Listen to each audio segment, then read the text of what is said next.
Picture this.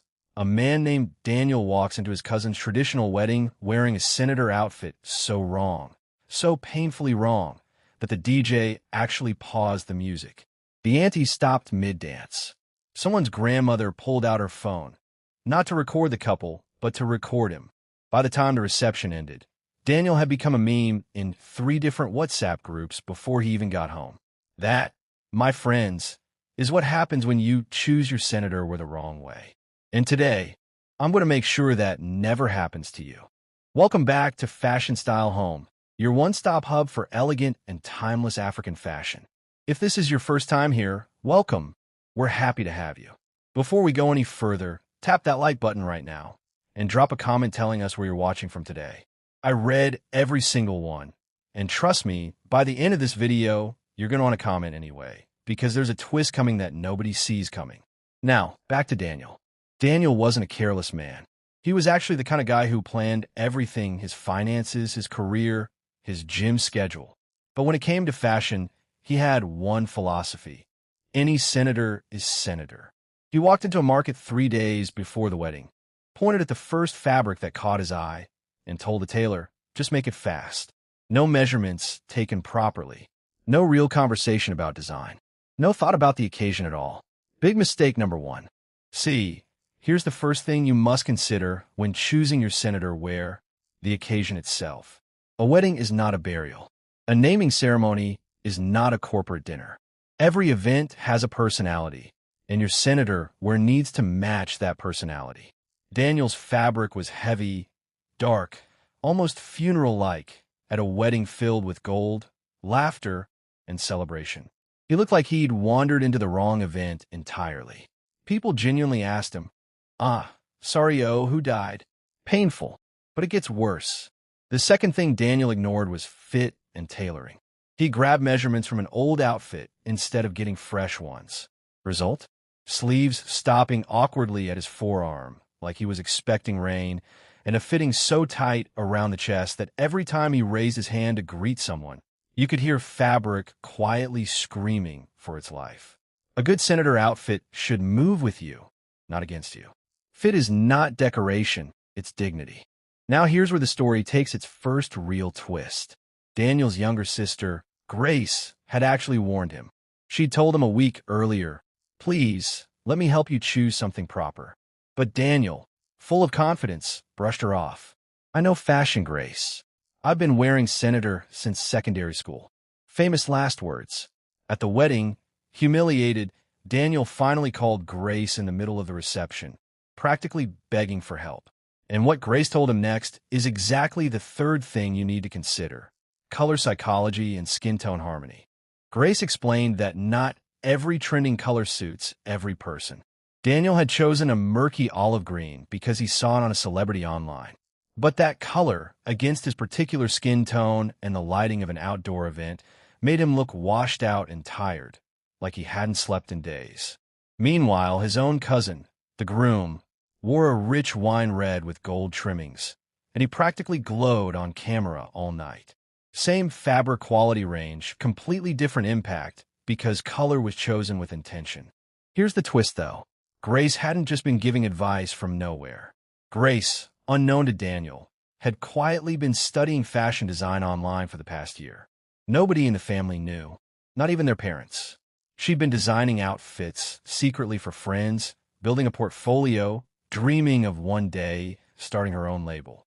And this embarrassing moment at the wedding, it became the spark. Because right there, in the middle of the reception, with Daniel standing awkwardly in his wrong outfit, Grace pulled out her phone and showed him 3 original senator designs she'd sketched herself. Daniel's jaw dropped. Not because they were good, because they were exceptional. This brings us to the fourth thing you must consider: embroidery, detailing, and craftsmanship. The difference between an outfit that looks okay and an outfit that looks unforgettable is almost always in the details. Grace's designs had subtle hand-stitch patterns along the collar, understated but intentional embroidery that caught the light without being loud. Daniel's rushed outfit had none of that. It was flat, lifeless, a blank canvas nobody bothered to paint. And now, the surprise nobody saw coming. Grace didn't just show Daniel the designs. She made him a promise right there at the wedding. "Give me 2 weeks," she said, "and I'll fix this embarrassment myself." Daniel, humbled and honestly a little desperate, agreed. 2 weeks later, at his company's end-of-year dinner, an event filled with executives, cameras, and his notoriously judgmental boss, Daniel walked in wearing a brand-new senator outfit designed entirely by Grace. Deep royal blue, gold detailing along the neckline, tailored so precisely it looked like it was poured onto him. The room went silent again. But this time, for a completely different reason. His boss, the same boss known for never complimenting anyone, walked straight up to him and asked, "Who designed this?" Daniel smiled and said, "My sister." And just like that, Grace's secret side hustle got its very first official client, referred directly from a company executive who wanted the same tailor for an event in Lagos. Talk about redemption.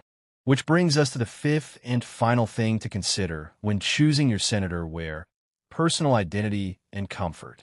Not comfort in the lazy sense, but comfort in the sense of wearing something that actually feels like you. Daniel's first outfit failed not just because of color or fit, it failed because it had no personality. Grace's design succeeded because she designed it around who Daniel actually is: confident, modern, rooted in tradition, but forward-thinking. When your outfit reflects your true identity, people don't just see clothes, they see character. So let's recap these 5 things quickly, because you're going to need them. 1.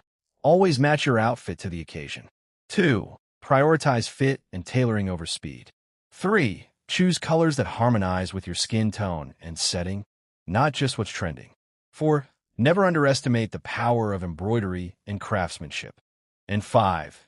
Choose designs that reflect your true personal identity, not just what everyone else is wearing. Daniel's story could have ended in embarrassment. Instead, it became the beginning of his sister's fashion career, and a lesson he now shares with everyone who asks him for style advice. And here's a little secret for you. Grace's story isn't finished. She's currently working on her very first small collection, inspired by real family stories just like this one. If you want us to feature her journey and her designs in a future video, comment Grace below, and let's see if we can make that happen. Before you go, don't forget to like this video if you enjoyed Daniel's very public fashion disaster turned glow up. Comment below and tell us which of the 5 tips you needed to hear the most. Share this with a friend who still thinks any senator is senator, because trust me, they need this. And if you haven't already, subscribe to Fashion Style Home, because we've got another incredible story and another incredible collection coming your way very soon. Until next time, stay stylish, stay intentional, and always remember, what you wear is never just fabric. It's a story. Make sure yours is one worth telling.